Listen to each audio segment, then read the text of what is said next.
Hello, and welcome to our debate on ABA, Applied Behavioral Analysis, and School-Wide Positive Behavioral Support, also known as SWPBS. My name is Megan Berger, and I will be the moderator throughout the entire formal debate. In this debate, we will be comparing the differences between ABA and school-wide positive behavioral supports. School discipline remains to be an issue of great concern for most educators. Across many schools in the United States, teachers have been forced to contend with manifold cases of indiscipline, including the infamous school shootings, insubordination, bullying, tardiness, fighting, etc. Unfortunately, a significant number of these teachers also report feeling ill-equipped to effectively handle cases of indiscipline in classrooms. With research indicating that reactive techniques such as suspension and expulsions are not sufficient on their own in reinforcing positive behavioral supports in schools, with some researchers even suggesting that they aggravate indiscipline. A proactive strategy referred to as school-wide positive behavioral supports, PBS, has also been adopted to mitigate on these shortcomings.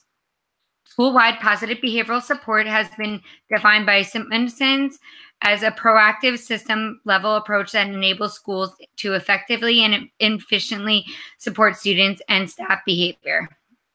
On the other hand, Scott et al. 2007, on the other hand, defined PBS as specially designed rules, routines, and physical arrangements are used to effectively decrease the number of problem behaviors that occur during inadequate or poorly designed environments. Some critics argue that positive behavioral support, which emerged in the 1990s, is a product of applied behavioral analysis, ABA, that existed as early as 1960s. Others, however, contradicted this position and insisted that PBS is loosely connected or, at some instances, in conflict with ABA. Our debate thus focuses on whether or not their PBS is an application of ABA. The pro side will be arguing that ABA and school-wide positive behavioral supports are connected, whereas the con side will be debating that ABS and SWIBS are not connected. First, we have up the pro side, Lisa, as the stater, to discuss that PBS is an application of ABA. School-wide positive behavior support is just but an example of applied behavioral analysis, which has been implemented at a scale of social importance. This is because it meets each of the 5 features used to define applied behavioral analysis. In fact, Horn and Segee agree that many in the field may in fact argue that positive behavior support is best described simply as an instance of behavioral analysis. School-wide positive behavior support is comprised of 3 tiers. Each tier provides a different level of support to individuals.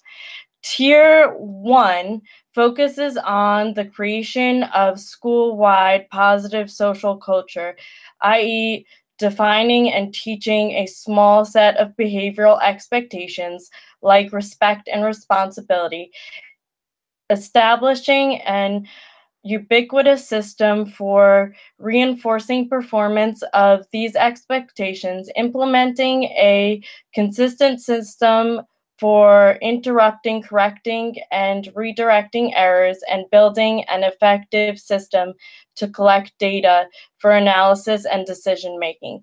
Tier 1 is the least restrictive and does not require extra one-on-one attention. Tier 2 is for students that are not responding to the first tier. Students on the second tier are still held to the expectations in the first tier. However, they are given a higher rate of positive recognition. Teachers are responsible for making sure that the students are following behavioral expectations. Teachers use check-in, check-out, first steps to success, think time as methods to monitor behavior. Check-in, check-out's core components include relationship building, routine monitoring, individual interventions, long-term commitment, problem solving. Daily report cards are given, and the student must check in and check out of each class and at the end of the day. First Step to Success is used in elementary schools. One-to-one training is provided on behavioral expectations, one-to-one aids when students are doing well, and some parent involvement. Think time. Think time can interrupt escalating behaviors, reduce attention for problem behaviors, provide the student a quiet period to regain self-composure, provide the student with feedback and the opportunity to plan for subsequent performances, and provide a predictable process for resolving classroom conflicts. The second tier requires a higher level of training in both behavioral expectations and self-regulation skills. The third tier is for students that are not responding to the first two tiers. They are given individualized support in the third tier. Individualized support plans designed based on a functional analysis. Plans include the larger social atmosphere, the prevention of problem behaviors, teaching new behaviors, and reinforcement. Positive behavior support also follows the ethical codes set out by the BCBA board. 2.09 treatment/intervention efficiency. PBS does two assessments in the form of check-in to assess whether the tier a student is on is providing the right amount of support, and functional assessments. Behavior analyst assessments are sufficient to provide appropriate substantiation for their findings. 3.01 behavioral analytic assessments. Just as behavior analyst is responsible for collecting data and presenting them in a format in which allows for decision making, so does positive behavior support. Positive behavior support also follows the 7 dimensions of ABA. Generalization, skills/behaviors occur in environments other than where they were discretely taught. Positive behavior support has been implemented in different types of schools and environments, rural and urban schools. Effective interventions are monitored and evaluated the impact on the target behavior. It is maintained and measured. It is being studied across schools. 3, technological procedures are described clearly and concisely so that others may implement accurately. A team leader is chosen within the school to make sure that the faculty are willing to implement strategies and teach staff how to accurately apply PBS. Reinforcement plans are written out and implemented. 4, applied social significant behaviors are selected, is geared at changing behaviors and improving academics. These mannerisms affect society. Changes from school-wide positive behavior support affect schools and, in some cases, whole school districts. 5, conceptually systematic interventions consist with the principles demonstrated in the literature. School-wide positive behavior support uses data-based decisions.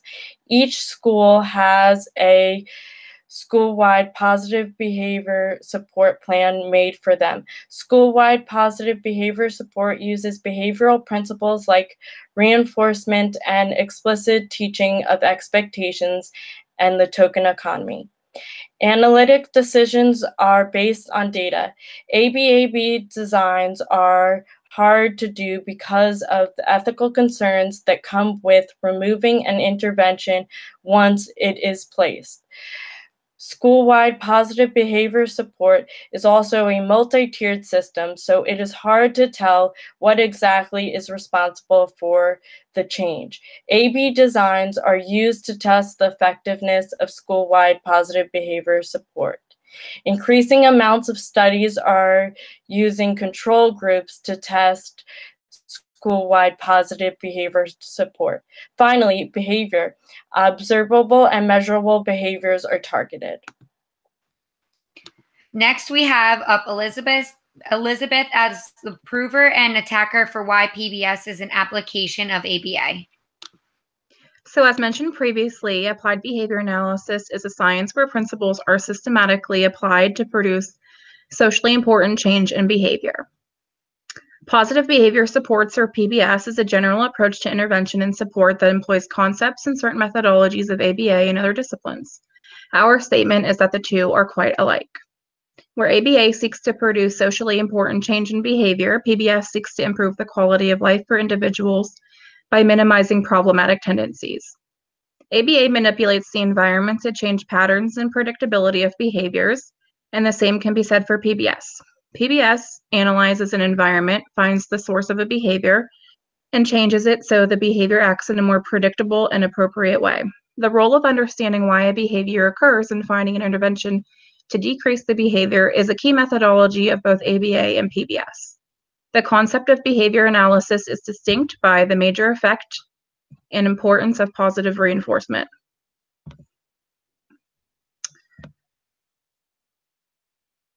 Positive reinforcement is the addition of a pleasant stimulus to increase the likelihood of a socially acceptable behavior. When a behavior is positively rewarded, it is then bound to be repeated. By doing this, undesirable behaviors will be reduced while still encouraging the development of useful behaviors. ABA and PBS both use positive reinforcement to support appropriate behaviors. ABA and PBS both use positive reinforcement to support appropriate behaviors. In fact, according to Code 4.08a of the BACB compliance codes, behavior analysts recommend reinforcement over punishment whenever possible, as punishment can produce troublesome side effects. School-wide PBS is just one example of successful implementation of behavior theory to address a major social concern which utilizes applications of ABA. School-wide positive behavior support follows the same trajectory of ABA, which brings about positive behavior change in 3 tiers, which, as Lisa stated, range from school-wide to individual support. Principles and techniques are developed, and rewards and positive reinforcement are applied in different tiers to encourage useful behaviors. A good example of effectively applying procedures PBS takes from ABA is a study by Scott, Park, Swain, Bradway, and Landers from 2007, where a teacher is bogged down by the constant inappropriate behaviors from several students, and that not only affects the instruction, but the learning of other students. The teacher decides to take a look at the classroom environment and setting events, and then asks whether the children knew the rules and daily routines, if there were any distractions in the classroom organization, for example, is there appropriate seating. Working with another special ed teacher, the classroom teacher decides when the inappropriate behaviors occur and fixed it through arranging the environment to set the children up for success through positive reinforcement. The teacher utilized ABA principles like stimulus control and an ABC checklist to reinvent her classroom. She was able to reduce off-task behavior by 30% in 2 weeks by collecting data on the number of children who had stayed in from recess and how many overall assignments were completed per class. Distractions and inappropriate behaviors decreased, and students spent more time focused on their work. Verbally praising students by saying, "Awesome job waiting for your turn," or "I really like the way you waited until after I finished speaking to sharpen your pencil." The teacher was able to offer multiple opportunities a day for positive reinforcement. School-wide positive behavior supports focus on the environmental context and developing supports for all children. The teacher individualized specific rules and environments for Kyla, her student with severe challenging behavior. The teacher still utilized PBS disciplines to individualize the care and treatment by positively reinforcing appropriate behaviors through replacement behaviors similar to ABA's differential reinforcement, constant check-ins, and promotion of pro-social behavior so that Kyla wasn't left to solicit any attention inappropriately. The teacher in this study used PBS and procedures derived from ABA by utilizing stimulus control, generalization, and maintenance, as well as interventions like fading and chaining when teaching the new rules and routines to her students. Given the information previously, it can be said that PBS is an application of ABA because the techniques and procedures used which promote meaningful behavior change. By teaching students these socially appropriate behaviors, it allows for a more positive learning environment for the teacher and the child. Students are in school from ages 4 to 18. So through PBS, in those 14 years, students are taught to replace inappropriate behaviors with socially appropriate behaviors, not just for behavior in school, but for also behavior in the community. According to Curtis, Van Horn, Robertson, and Karbanen, comprehensive school-wide interventions are extremely effective at stemming behavioral problems. Because SWPBS requires such a solid structure and there is school-wide consistency, self-contained classrooms for students with behavioral and emotional disabilities show great improvements in behavior. As you can see from the handout I'm going to show in just a minute, there are rules and regulations that are the same throughout school regardless of the environment. For instance, the rules in the hallway are the same for the rules in the gym and the cafeteria. Be respectful, be prepared, and be safe. So as you can see here, the 3 rules are be safe, be prepared, and be respectful. And in the hallway, cafeteria, and playground, they have different variations. So in the hallway, being safe is walk on the right side of the hall, keep hands, feet, and objects to yourself. In the cafeteria, it means to keep food and drinks off the floor and to sit on the right side of the table on the benches. And at the playground, it just means to use equipment as instructed. So in conclusion on this part, the core beliefs and components of PBS are directly derived from those within ABA. ABA and PBS both aim to prevent inappropriate behaviors, use research to incorporate interventions and treatments, provide ample opportunity for positively reinforcing appropriate behaviors, and use individualized and supportive context when implementing interventions. Now to go into the con side that PBS is not an application of ABA is Lindsay as the stater. Yes, PBS can be effective, but it does not meet the requirements to be considered an application of ABA. Applied behavioral analysis is a science where principles are systematically applied to produce socially important change in behavior. ABA has been recognized by the Surgeon General of the United States as a treatment of choice for autism in the Mental Health Report for Children. They state 30 years of research demonstrated the efficacy of applied behavioral methods in reducing inappropriate behavior and increasing communication, learning, and appropriate social behavior. This was stated in 1999. Many in the field argue that PBS is best described as an instance of behavioral analysis. While some consider PBS to be an extension of ABA, others consider PBS to be a separate science.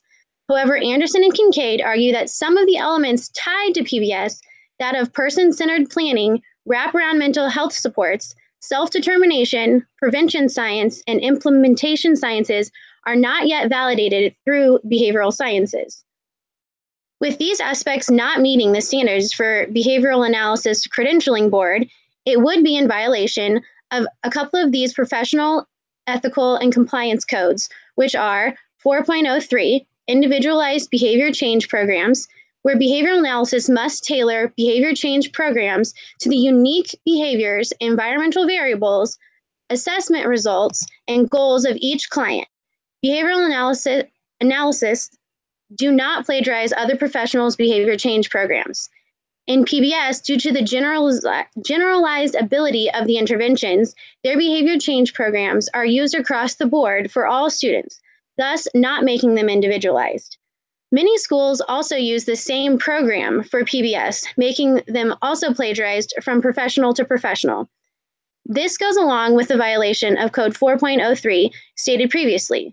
Also, the Code 9.07 plagiarism could be a part of this argument.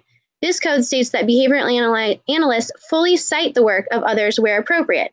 They do not present portions of elements of another's work or data as their own. This is a lack of oversight for the intervention of PBS, which involves not always having a BCBA present to check in with the staff at the schools. The supervision of a BCBA is important, especially in the field of ABA, where well-trained behavioral analysts take into consideration the intervention of empirically supported procedures. PBS has no regulations on implementation. The teachers can implement it. No general mechanism for academic training of the professionals, which refers to the model of applied behavioral analysis. At least one model for the training of a master's degree has been approved for PBS. PBS practitioners should master the full array of the basic competencies in ABA.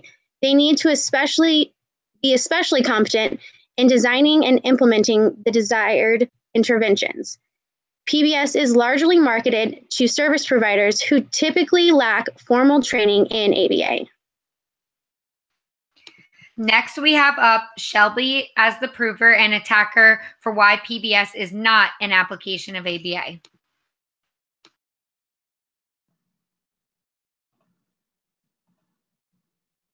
So PBS is not an application of ABA because of the variation in the nature of change being initiated. The school-wide positive behavior support is different from the applied behavioral analysis in respect to the likely lastingness of the effects. This is basically meaning that school-wide positive behavior support tends to be temporary as compared to the ABA side.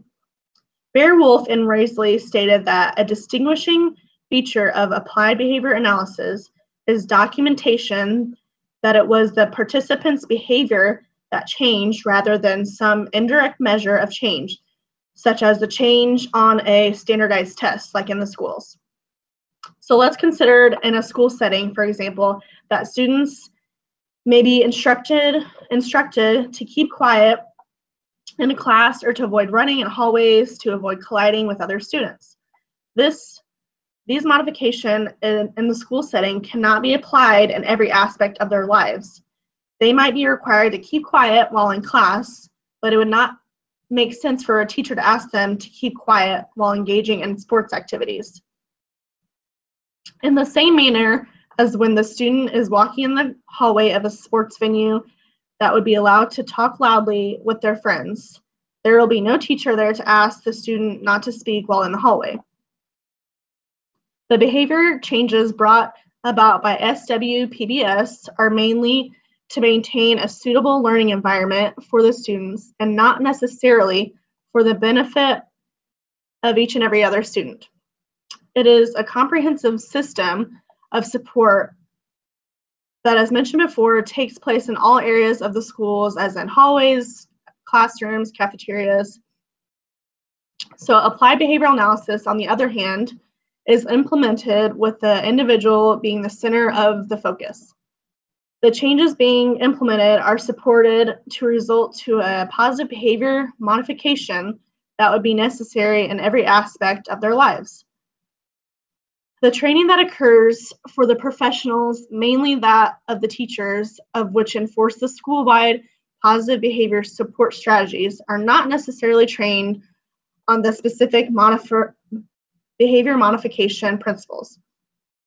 This is because the behavior change in most cases did not entail interrogating the students to a deep personal level. The instructions given are simple, except in special cases for students who are in the tertiary tier. That cannot be said for the applied behavioral analysis side. As for ABA, on the other hand, it calls for highly trained personnel, as mentioned before, who can identify and design behavior programs for the different scenarios for each and every kid. The behavior intervention plans help with the individual and their specific behaviors that they may engage in on a daily basis. This is a level of interaction between the subjects and their seniors. So unlike PBS, ABA emphasizes the one-on-one interaction with the individual and the person who implements the behavior change techniques.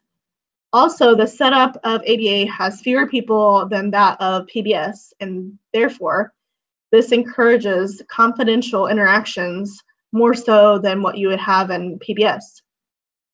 So with having confidential interactions, one can get to know more about the individual in a shorter amount of time and tend to their needs more than what you would in PBS.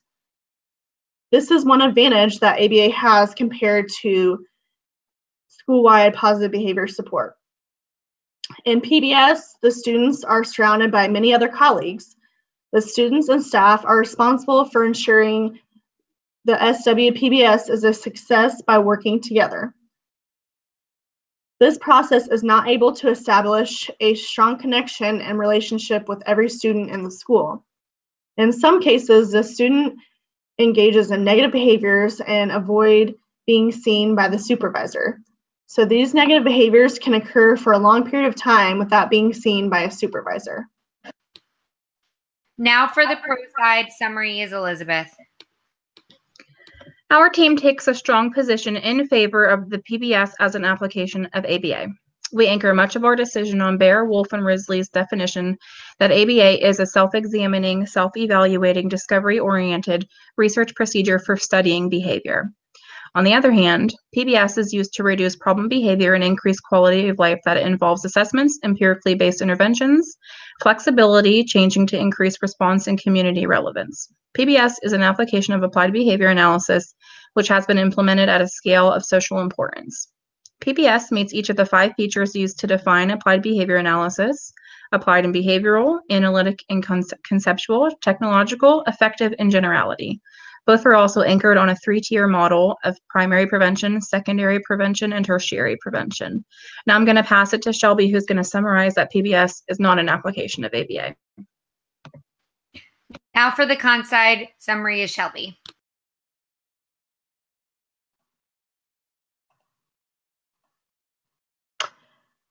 So PBS is not an application of ABA, as we have discussed. So for some of the elements presented in PBS are not validated in the ABA. So these elements include person-centered planning, wraparound mental health supports, self-determination, prevention science, and implementation sciences, which are not yet validated through behavioral science.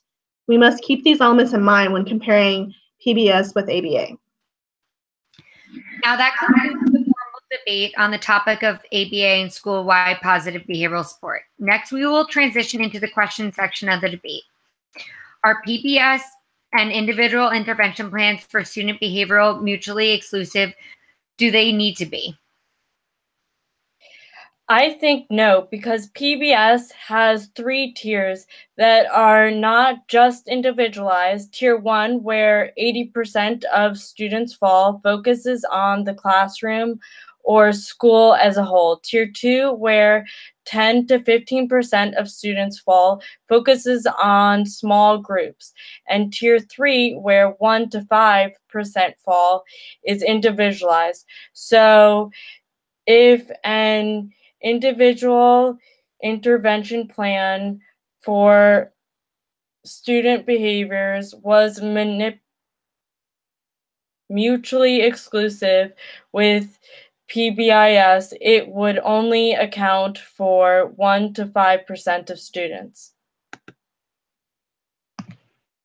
I also state no, that they do not need to be mutually exclusive, because PBS focuses on plans for the entire school while also using ABA principles. PBS uses only specialized goals in the school when needed. ABA focuses from the beginning solely on the individual's intervention plan. They do not need to be mutually exclusive. However, at the same time, they are mutually exclusive in a way of the 3-tier implementation used in PBS and the generality of the programs for their entire school.